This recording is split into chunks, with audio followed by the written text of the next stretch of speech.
بسم اللہ الرحمن الرحیم۔ کرۂ ارض ابھی تک رازوں میں چھپی ہوئی ایک حقیقت ہے۔ اس کے کونے کونے میں ایسے انسان رہتے ہیں جو مہذب دنیا سے بالکل الگ تھلگ ہیں۔ دنیا کے نقشے پر نظر ڈالیں تو آسٹریلیا کے جنوب میں تقریباً 70 چھوٹے چھوٹے جزیروں کا مجموعہ پھیلا ہوا ہے۔ اس مجموعے کو نیو ہیبرائڈز کہتے ہیں۔ دوسری جنگ عظیم کے دوران بحر الکاہل میں جاپانیوں کی یلغار روکنے کے لیے اتحادیوں نے ان جزائر پر قبضہ کر لیا۔ اب یہ جزائر برطانیہ اور فرانس کے زیر قبضہ ہیں۔ مالیکولا یہاں کا سب سے بڑا جزیرہ ہے۔ یہ 60 میل لمبا اور 25 میل چوڑا ہے۔ آبادی چند ہزار افراد پر مشتمل ہے۔ لوگ مذہباً عیسائی ہیں، مگر ان میں سے کچھ مذہب کے پیروکار نہیں، بلکہ مٹتی ہوئی تہذیب اور رسم و رواج کے پابند ہیں۔ یہ افراد نامبا قبیلے سے تعلق رکھتے ہیں، جو دنیا کا قدیم ترین قبیلہ ہے۔ ان کی تعداد سینکڑوں میں ہے۔ ان میں آدھے جزیرے کے بالائی اور آدھے زیریں علاقے میں آباد ہیں۔ پہلے یہ افراد آدم خور تھے، مگر جنگ عظیم دوم کے دوران جب اتحادی یہاں قابض ہوئے تو انہوں نے آدم خوری کے خلاف سخت اقدامات کیے۔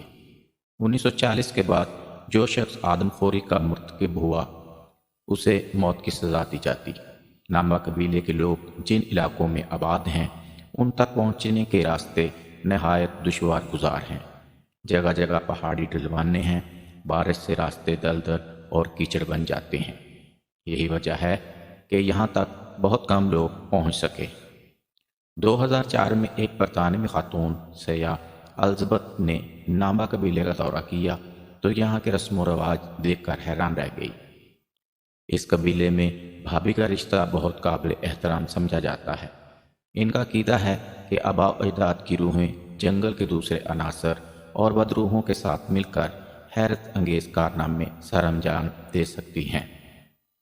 اس لیے یہ وقتاً فوقتاً رسوم ادا کر کے اپنے عقیدے کے مطابق انہیں خوش کرتے رہتے ہیں۔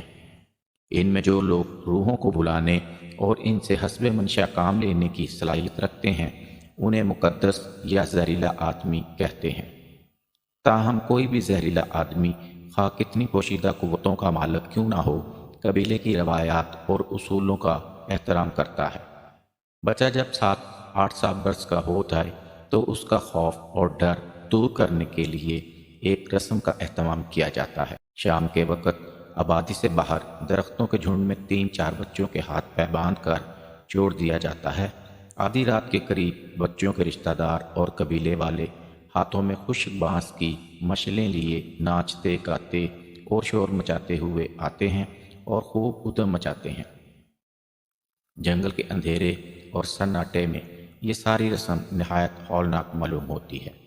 بچے خوف کے مارے سہم جاتے ہیں اور صبح کے قریب ان بچوں کے ہاتھ پیر کھول دیے جاتے ہیں اور رسم بھی ختم ہو جاتی ہے۔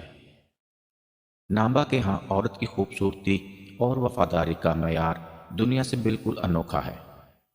جس عورت کا ایک اگلا دانت ٹوٹا ہوا ہو وہ نہایت وفاشار اور خوبصورت سمجھی جاتی ہے۔ مرد شادی کے لیے ایسی ہی عورت کو ترجیح دیتے ہیں۔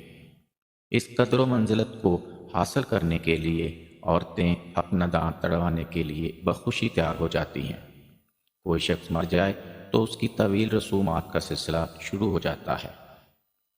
بچے کی موت کو یہ لوگ طبعی امر تسلیم نہیں کرتے، بلکہ ہمیشہ یہی سمجھتے ہیں کہ کسی دشمن یا زہریلے آدمی نے شرارت کی ہے۔ لاش کا سر کاٹ کر دھڑ آبادی سے باہر میدان میں ایک ماتمی چبوترے پر رکھ دیتے ہیں جو 1 سال تک گھاس پھوس سے خوب اچھی طرح ڈھکا ہوا پڑا رہتا ہے۔ سر پر سرخ مٹی اور مختلف نباتاتی ریشوں کا لیپ کر دیتے ہیں۔ چند دن بعد مٹی خشک ہو جاتی ہے اور اس پر مرنے والے کے چہرے کے نقوش ابھر آتے ہیں۔ پھر مٹی کے اس پتلے کو ایک بانس پر نصب کر دیتے ہیں۔ سال ختم ہونے میں 10 دن باقی رہ جاتے ہیں تو سب قبیلے والے میدان میں ماتمی چبوترے کے گرد جمع ہو جاتے ہیں اور 10 دن تک جی بھر کر ناچتے ہیں اور ماتمی گیت گاتے ہیں۔ آخری مٹی کے چہرے پر نقوش بنائے جاتے ہیں جن سے مرنے والے کے معاشرتی مقام اور مرتبے کا پتہ چلتا ہے۔ یہ مٹی کا پتلا زندگی بھر خاندان والوں کے پاس بطور یادگار محفوظ رہتا ہے۔ یہ مضمون محترم عبدالوہی صاحب نے تحریر کیا، جس کو آپ تک پہنچانے کے لیے انتخاب کیا گیا۔ ایسے مزید معلوماتی مضامین سننے کے لیے انتخاب ٹی وی کو لائک، شیئر اور سبسکرائب کرنا نہ بھولیں۔ شکریہ۔